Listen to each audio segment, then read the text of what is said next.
So আমি recent study করছিলাম স্মোকারদের নিয়ে। ওরা না ওই যে কমিটেড চিটারদের মতো। আমি এক্সপ্লেন করছি ব্যাপারটা। ওরা না মদ খেয়ে যে কোনো সিগারেট খেয়ে নেবে, বাট ওদের মন থেকে ভালোবাসে, ওরা মন থেকে ভালোবাসে গোল্ড ফ্লেক মিডিয়াম। আমার সাথে এটা হয়েছে, আমি বলছি ঘটনাটা।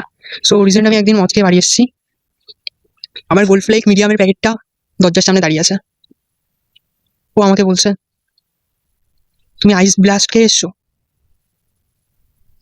আমি ওর মুখের দিকে দেখছি, ও আমার দিকে দেখছে। কিছুক্ষণ পরে আমাকে বলছে, তুমি ওটাকে নিয়ে কানের কাছে এনে ওটাকে ফাটানোর পর মুখে নিয়ে আহ করলে। ওটার সাথে কিছুক্ষণ চুপচাপ আমরা একে অপরের দিকে দেখছি। তারপর ওর সিলটা খুলে আমাকে বলছে, কি কম ছিল আমার মধ্যে যেটা তুমি এটা করলে? বাই দ্য ওয়ে, এটা জাস্ট এ ভিডিও পার্ট, ঠিক আছে? Smoking and drink alcohol causes for cancer and ইনজুরিস to health, ঠিক আছে? তো এটা করিস না ভাই, এর থেকে দূরে থাক।